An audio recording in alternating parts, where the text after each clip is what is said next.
Jake Rodriguez had been scrubbing floors on Gateway Station for almost 7 years.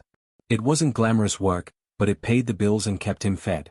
The station was huge, a massive wheel spinning in space where dozens of different alien species came to trade, negotiate, and sometimes just pass through. Most days blended together in a routine of mops, cleaning solutions, and the hum of ventilation systems. That particular evening, Jake was assigned to the lower docking bays. A refugee transport had arrived earlier that day, and the place was a mess. Discarded containers, scattered belongings, and the usual chaos that came with desperate people fleeing bad situations. He'd seen it before. War, famine, political upheaval. The galaxy had plenty of reasons for people to run. He was hauling trash into the compactor when he heard it. A soft whimpering sound coming from behind a stack of cargo containers. At first, he thought maybe it was a damaged piece of equipment making noise. But something made him stop and listen closer. It was definitely organic.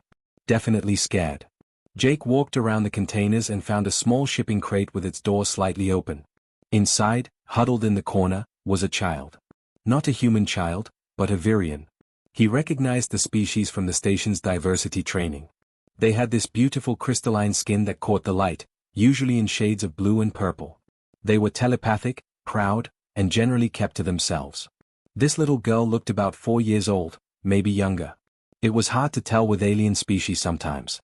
She was wearing a tattered cloth wrapped around her like a blanket, and her big eyes stared up at him with pure terror. What struck Jake immediately was that something was wrong with her.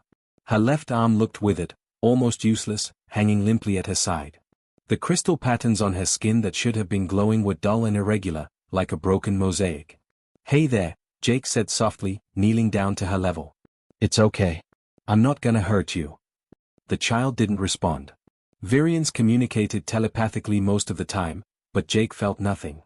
No mental voice, no projection. She just stared at him, trembling. Jake looked around. The docking bay was empty. The refugee ship had left hours ago. Someone had left this kid behind. Abandoned her. The realization made his stomach turn.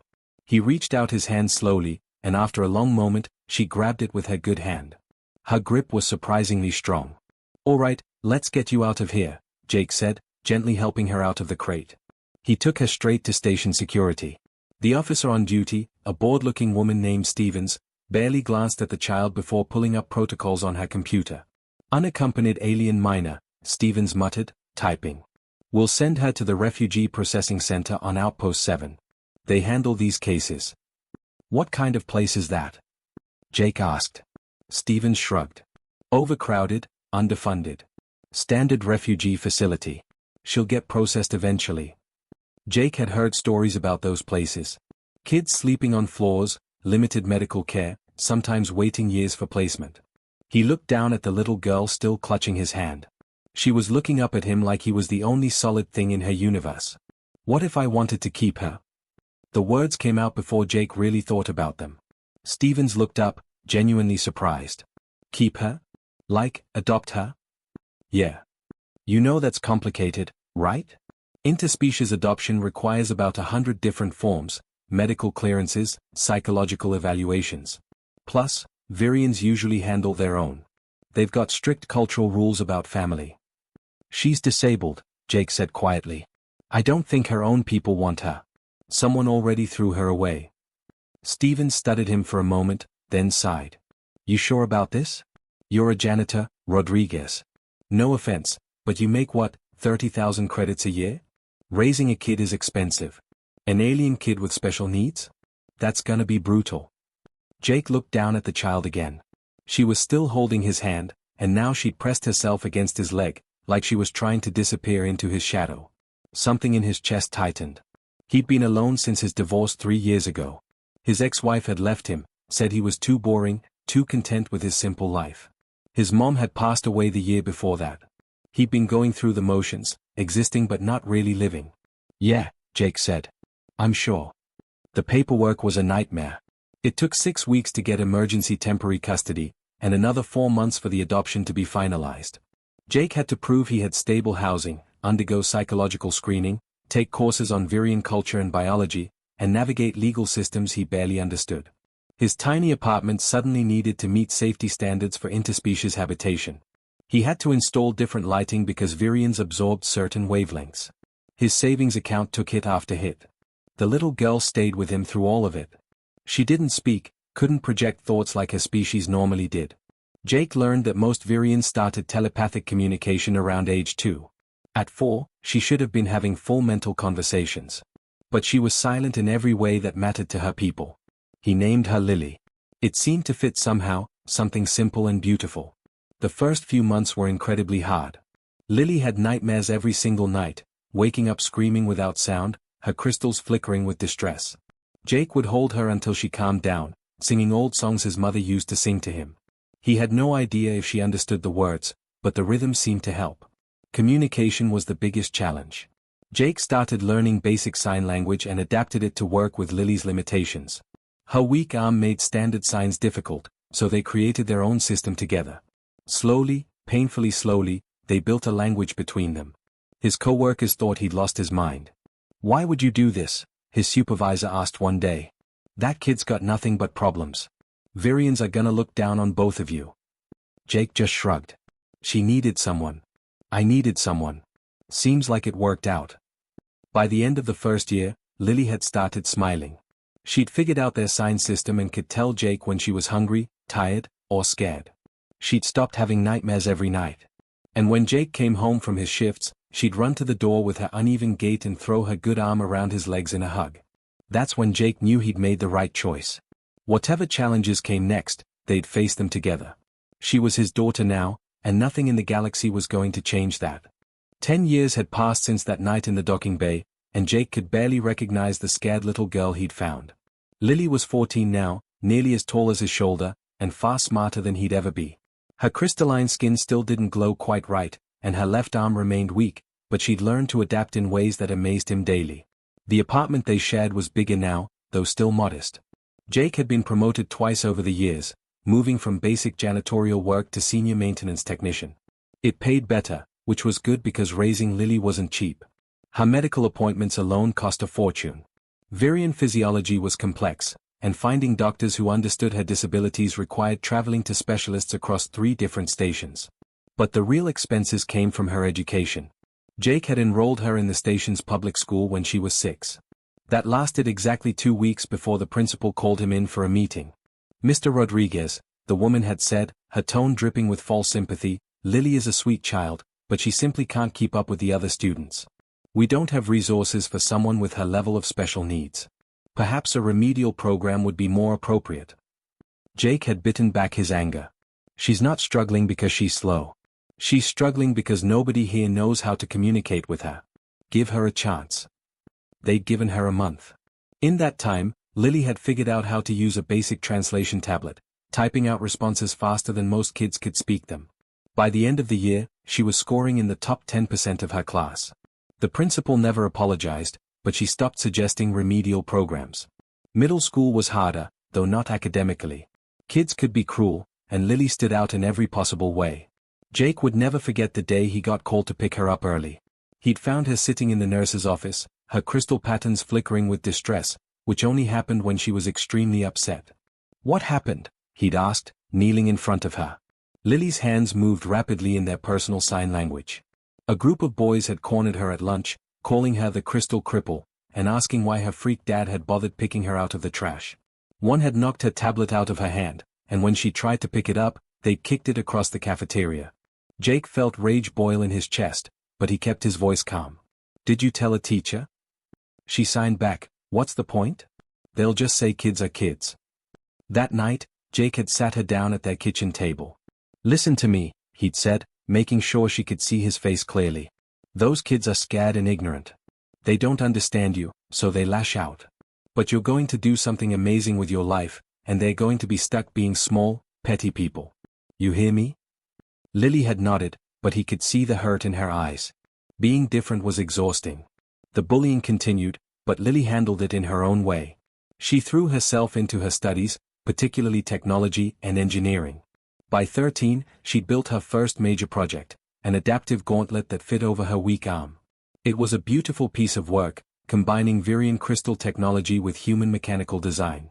The gauntlet could interpret her sign language and project translations into dozens of different languages, complete with audio. It also enhanced her weak arm's mobility, giving her almost full use of it. When she'd first shown it to Jake, he'd felt tears welling up. "You built this yourself?" She'd nodded, then activated it. The device spoke in a calm, feminine voice. "Now I can talk to anyone, Dad. Just like everyone else." "You were never like everyone else," Jake had said, pulling her into a hug. "You were always better." Word of Lily's invention spread quickly. A Virian trade delegation visiting the station heard about the disabled Virian girl being raised by a human janitor who'd somehow built advanced adaptive technology. They'd requested a meeting, and Jake had agreed, hoping maybe they'd offer support or resources. Instead, the delegation leader, an aristocratic woman with perfectly symmetrical crystal patterns, had looked at Lily with barely concealed disgust. She'd spoken through a translator. "It's unfortunate that one of our kind has fallen so low. Living among humans, unable to properly communicate with her own species. This is what happens when nature's mistakes are allowed to persist." Jake had started to stand up, ready to throw them out, but Lily had touched his arm. She'd activated her gauntlet and responded directly in Virian, a language she'd taught herself. "I may be unable to speak mind to mind, but I've learned to speak in ways you never imagined. Perhaps the real mistake is measuring worth by ability rather than achievement." The delegation had left without another word, but Jake had never been prouder of his daughter. When Lily was 13 and a half, something incredible happened. She'd entered a galaxy-wide technology competition for students and won first place. The prize included a full scholarship to the Interspecies Technical Academy, one of the most prestigious schools in known space. It was located 3 stations away and required boarding on campus. Jake's heart had broken and swelled at the same time when he'd heard the news.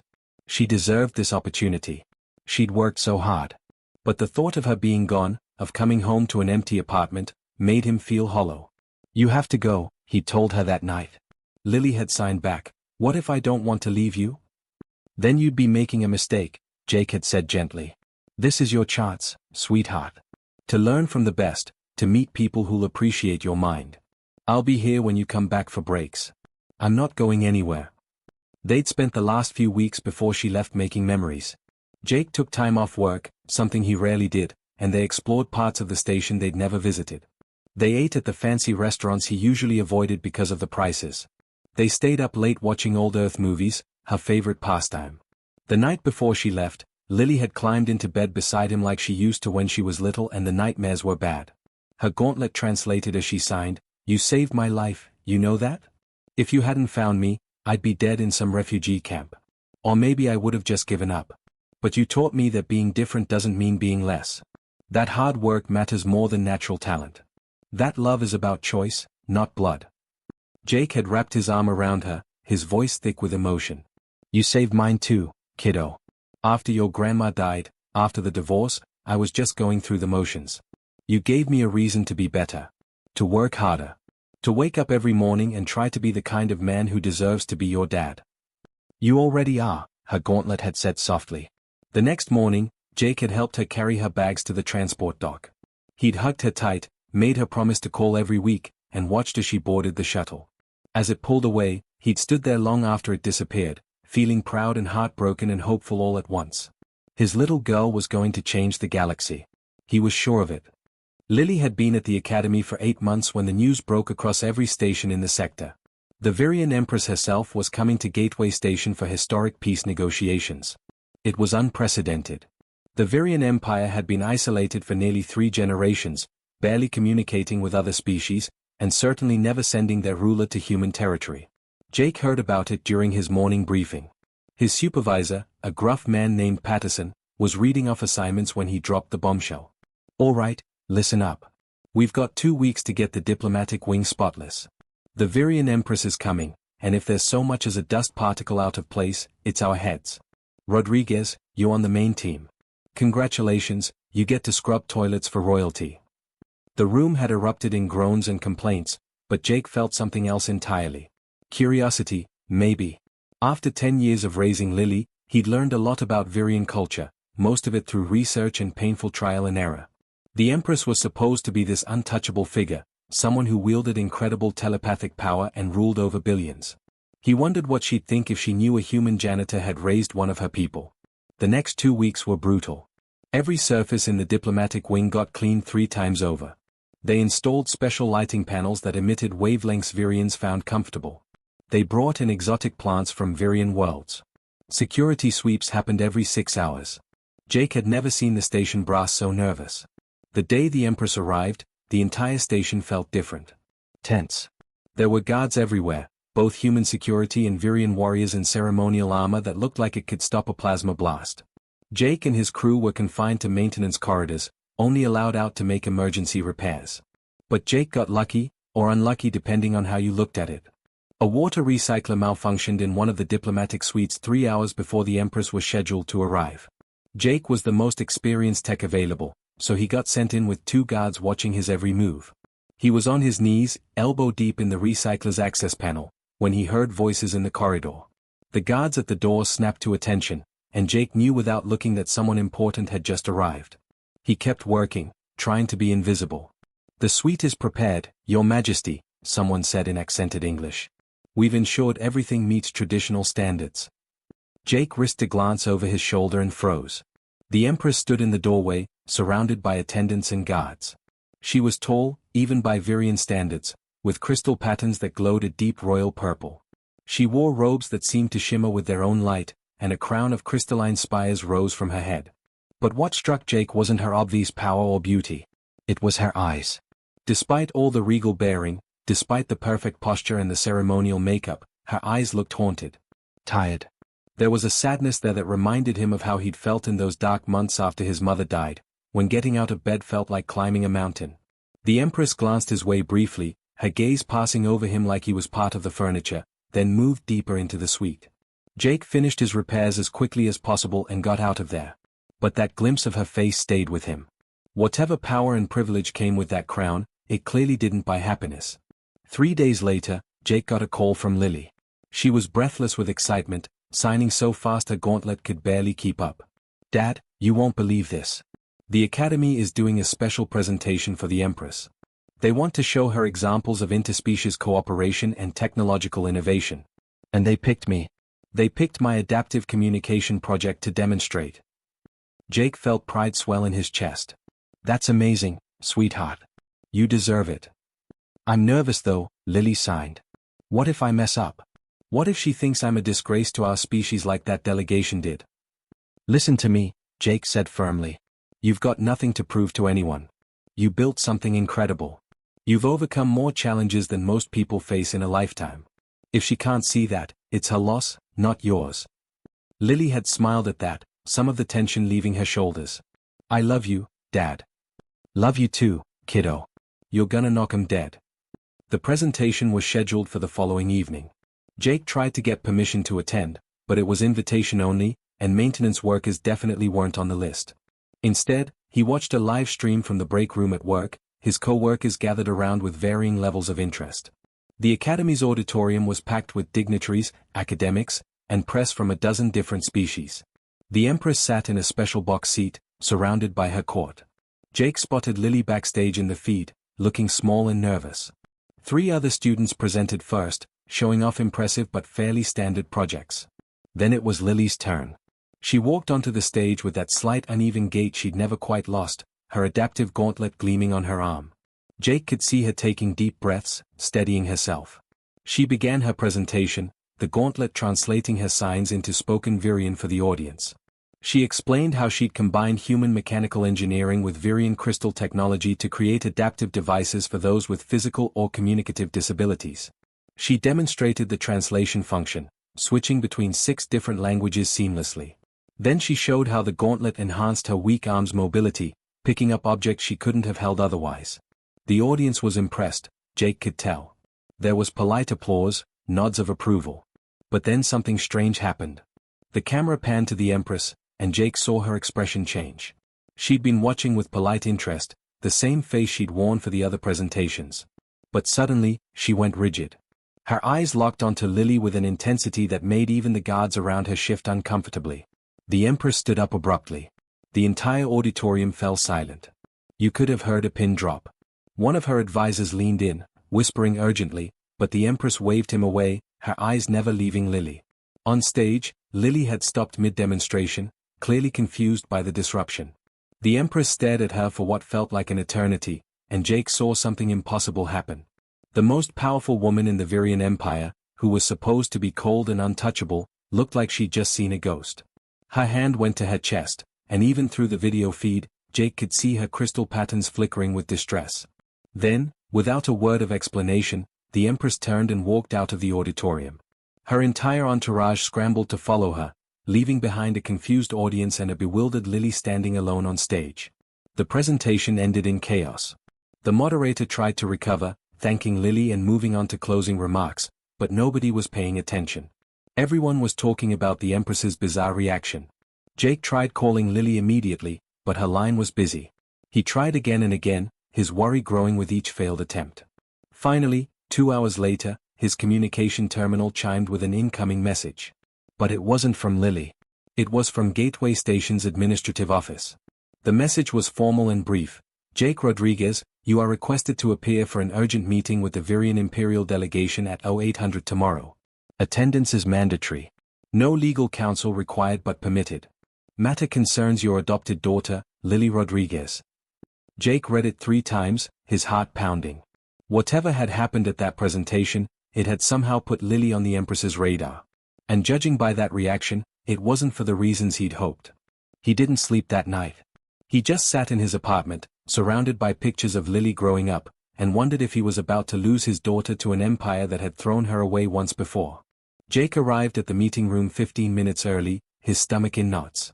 He'd worn his nicest clothes, a simple button-down shirt and clean pants that he usually saved for formal occasions. Not that it mattered much. He was about to face an Empress, and he was just a maintenance worker who'd happened to find a child in a cargo bay 10 years ago. The room they directed him to was in the diplomatic wing, the same section he'd spent 2 weeks cleaning. 2 Virian guards stood outside the door, their armor gleaming. They didn't speak as they scanned him for weapons and then opened the door. Inside, the room was designed to impress. High ceilings, elegant furniture, and lighting that shifted between human and Virian preferences.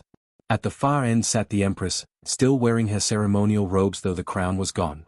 Around her were 5 advisors, all looking severe and important.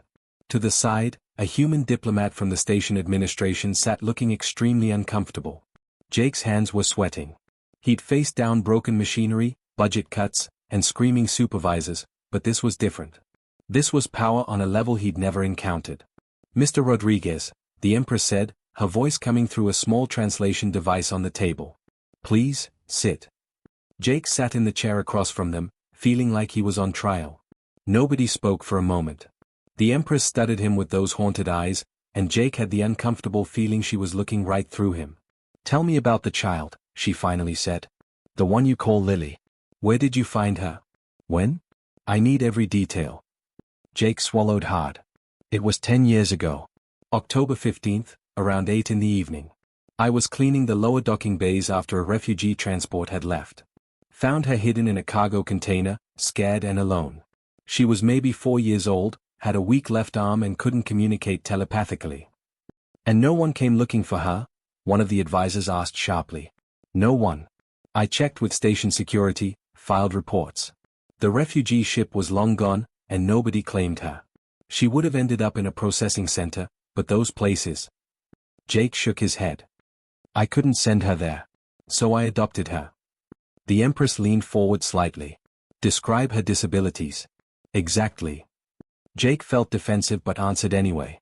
Her left arm is underdeveloped, weak muscle control. Her crystal patterns don't glow properly, they're irregular, asymmetric. She can't project thoughts or receive them telepathically.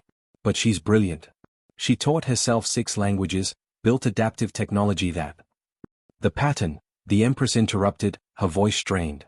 Her crystal pattern. Is it fractured along the left side of her face, extending down her neck? Jake blinked. Yeah. How did you? The Empress closed her eyes, and Jake saw her hands trembling. When she opened them again, there were tears running down her face. Actual tears. Her advisors looked shocked.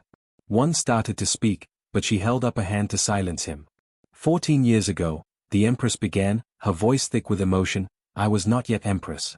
I was Duchess Kiravel, fleeing for my life. My husband had been assassinated by political rivals who wanted to prevent his family line from ever claiming power. I was pregnant, alone, running with only a handful of loyal guards. She paused, composing herself. I gave birth during the flight. A daughter. Beautiful, but born with disabilities that, in our culture, marked her as unfit to inherit any title. My enemies used this against me, calling our bloodline corrupted, saying the child was proof that my family had no right to rule. Jake's heart was starting to pound. He knew where this was going but couldn't quite believe it. We were attacked, the Empress continued. Our transport was boarded. In the chaos, my daughter was taken from me. I searched every ship, every station, every refugee camp in 3 sectors. For 2 years I searched while fighting a civil war. By the time I'd defeated my enemies and taken the throne, I'd found no trace of her. I believed she was dead. The room was completely silent except for the soft hum of the ventilation system. Then yesterday, the Empress said, her voice breaking, I saw her on that stage. The exact pattern of her crystals, the specific nature of her disabilities, her age. I knew immediately. And this morning, we ran genetic testing from medical records your station had on file. One of the advisors slid a datapad across the table to Jake. He picked it up with shaking hands. The screen showed complex genetic markers, comparison charts, probability percentages. At the bottom, in simple text, genetic match probability, 99.97%. Conclusion, subject Lily Rodriguez is biological daughter of Empress Kiravel. Jake couldn't breathe. The room seemed to spin. Her birth name was Ilarijan, the Empress said softly. She is a princess of the Virian Empire. And she is my daughter. No, Jake said, the word bursting out before he could stop it. She's my daughter. The advisors bristled, but the Empress raised her hand again. I understand your attachment, Mr. Rodriguez. And I can see from her records that you've cared for her well. But you must understand, she is the heir to the throne. She has responsibilities, a destiny. She has a life, Jake interrupted, standing up. His chair scraped loudly against the floor. She has friends, goals, dreams. She's worked harder than anyone I've ever met to get where she is. You can't just swoop in after 10 years and claim her like she's property. I am not claiming property, the Empress said, her voice hard now. I am trying to reunite with my child who was stolen from me. She wasn't stolen. She was abandoned. Left in a cargo bay like trash. The words hung in the air, harsh and accusatory. The Empress flinched like he'd slapped her. You don't understand what it was like, she said quietly. Running for our lives, enemies closing in. Someone on my own crew betrayed us. I never meant. Does Lily know? Jake asked suddenly. Does she know any of this? The Empress shook her head. Not yet. I wanted to speak with you first. She deserves to hear the truth from both of us. That's when Jake realized Lily hadn't been at school all day. She'd been kept away, probably held somewhere while they ran their tests and had this meeting. The thought made him furious and terrified at the same time.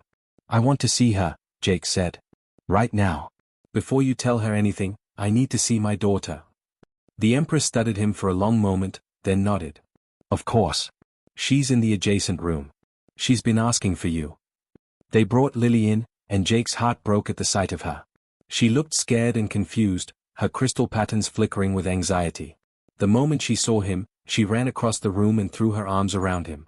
Dad, what's happening? They won't tell me anything. They just kept asking questions and running tests and... I know, sweetheart. I know. Jake held her tight, then pulled back to look at her face. But you need to hear something. It's going to sound crazy, but it's true. He gestured to the Empress, who had stood and was watching them with an expression of such raw longing it was painful to see. Lily looked at the Empress, then back at Jake, her hands already moving in signs. What's going on? Jake took a deep breath. That woman is the Empress. And according to genetic tests, she's your biological mother. You're a princess, Lily. Your real name is Ilarijan. Lily stared at him like he'd just spoken in a language she didn't understand. Then she looked at the Empress. Then back at him. Her gauntlet began translating as her hands moved frantically. That's impossible. I'm nobody. I'm just... You're my daughter, Jake said firmly. That hasn't changed.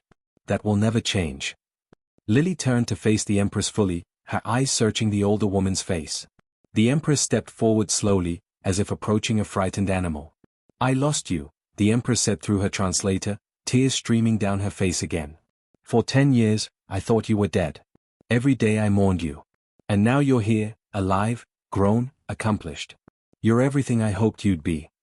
Lily's hands were shaking as she signed, her gauntlet translating, "You're really my mother?" "Yes." "Then why did you leave me?"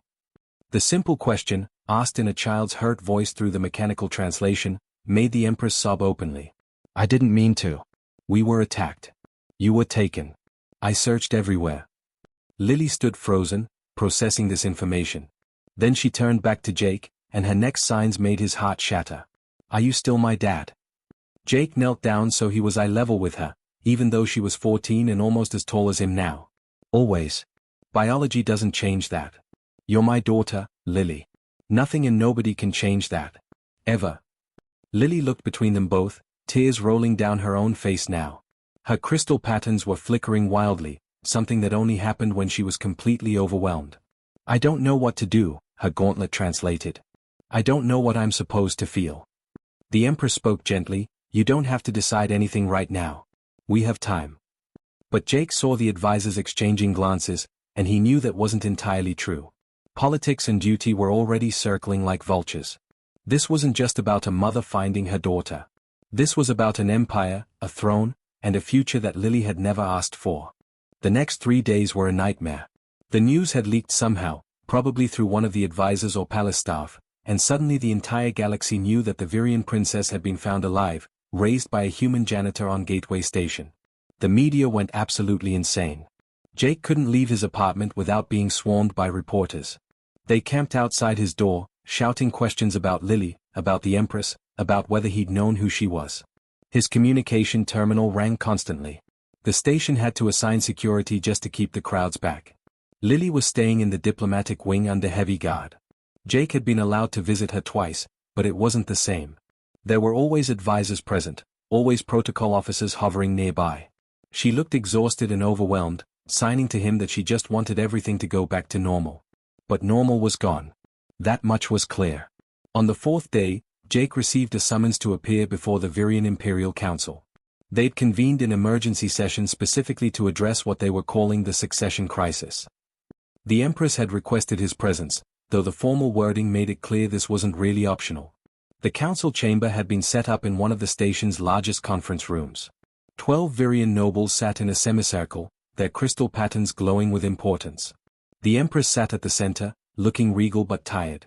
Lily sat to her right, small and uncomfortable in formal robes someone had forced her into. Jake was directed to stand in the middle of the semicircle, like he was on trial. The head counselor, an ancient Virian named Thalvex, spoke first through a translator. "We are here to resolve the legal status of Princess Ilarijan and determine the proper course for her future. Mr. Rodriguez, you have been summoned to provide testimony and relinquish your legal claim to the princess." "Relinquish?" Jake repeated. Nobody said anything about relinquishing. "You cannot possibly have expected to maintain custody," another counselor said dismissively. "She is a princess of the royal blood, heir to the empire. Your human adoption has no legal standing in Virian law."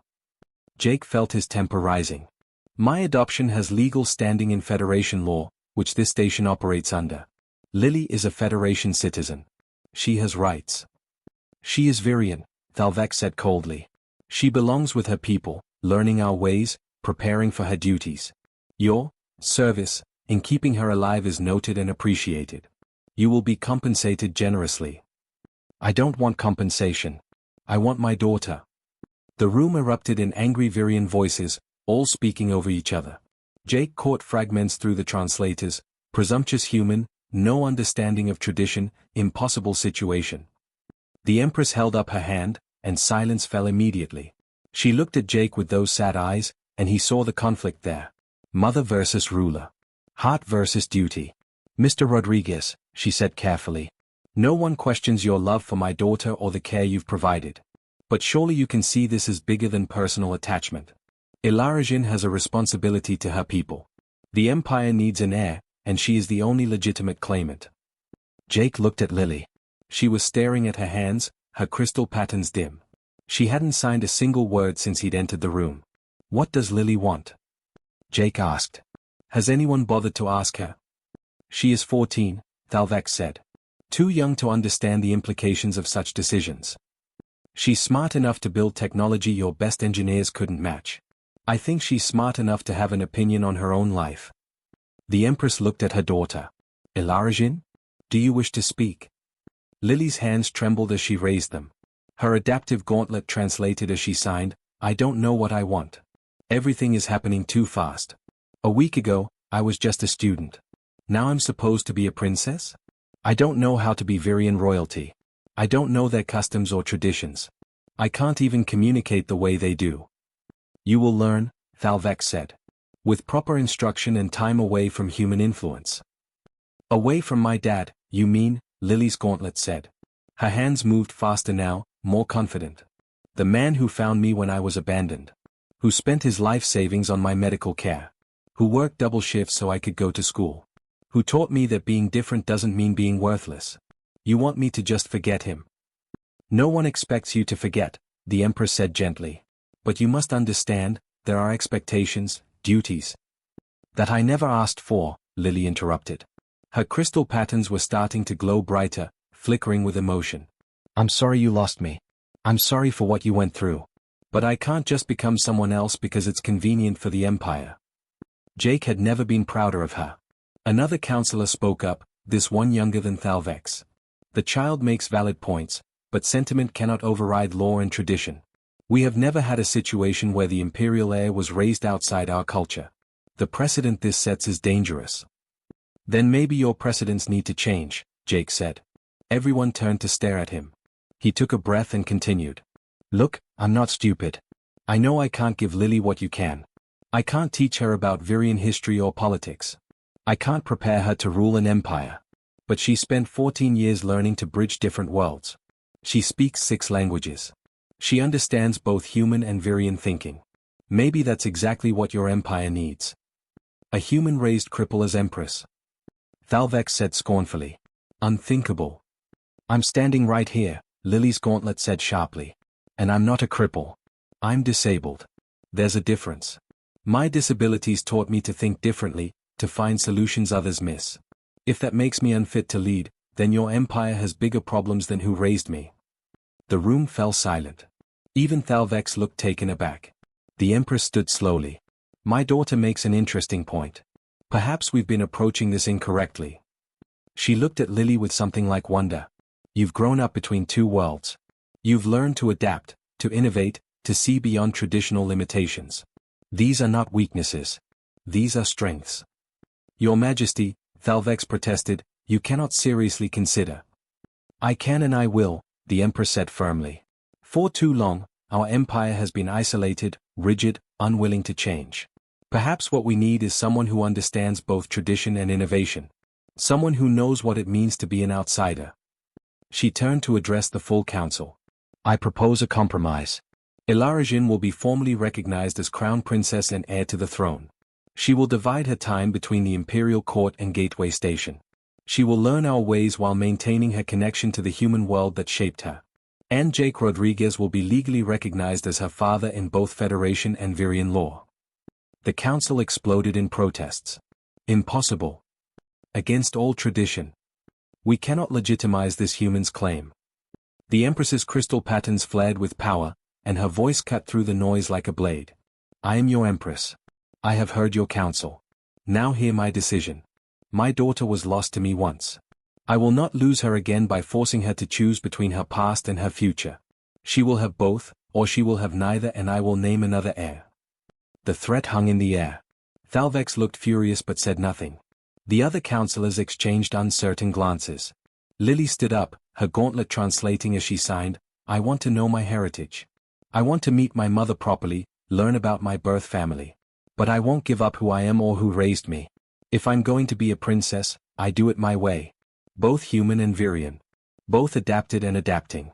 If that's not acceptable, then find someone else for your throne. Jake felt his throat tighten. That was his daughter. Brave, brilliant, uncompromising. The Empress looked at the council. You have heard the princess. Vote. The vote wasn't unanimous. 3 counselors voted against the proposal, including Thalvex. But 9 voted in favor, and the measure passed. Just like that, Jake Rodriguez, maintenance technician and former janitor, became the legal father of a Virian princess. The Empress insisted on granting him a minor noble title as well, something about legal standing in court. Jake tried to refuse, but Lily had squeezed his hand and signed, "Just accept it, Dad. We won." The next 5 years were surreal. Lily split her time between the Imperial Palace and Gateway Station, learning statecraft and diplomacy while finishing her education. The Empress visited Gateway Station regularly, and slowly, awkwardly, she and Jake built a relationship. Not quite friends, but something like family. Jake continued working, though he'd been promoted to advanced systems development. He'd refused any job that felt like charity. Lily's technological innovations were being implemented across multiple species territories, and someone needed to oversee their installation. The best part was watching Lily grow into her role. She became an advocate for disabled individuals across all species, using her position to push for accessibility and inclusion. She established programs that taught adaptive technology development. She gave speeches about the value of different perspectives. And she never forgot where she came from. On the 5th anniversary of the day everything changed, Jake stood in what had become a regular ritual. He was teaching a class of young Virian nobles, all of them with various disabilities, the sign language system he developed with Lily. It was now an official alternative communication method in the Empire, used by thousands. Lily and the Empress stood in the doorway, watching. The Empress spoke softly, "When I found her again, I thought I knew what she needed. I was wrong. What she needed was what she already had. You." Jake shook his head. "We needed each other. Still do." Lily stepped into the room, her adaptive gauntlet gleaming. She'd upgraded it dozens of times over the years. She signed to the class, her gauntlet translating, "My father taught me that family isn't about biology or tradition. It's about showing up every day and choosing to love someone, even when it's hard. Especially when it's hard. That's the lesson I want to bring to the Empire." The young nobles watched her with admiration. She was their crown princess, their advocate, their proof that being different didn't mean being less. As the class ended and the students filed out, Lily came over and hugged Jake tightly. "Love you, Dad." "Love you too, kiddo," he said. "Always." The Empress joined them, and for a moment, they stood together, this impossible family that shouldn't have worked but somehow did. A janitor, an Empress, and a girl who'd been thrown away and became a princess. It wasn't a fairy tale ending. There were still challenges ahead, political pressures, cultural conflicts. But they'd face them together, this family built on choice rather than chance, proving that sometimes the most human thing you can do is see value where others see only loss.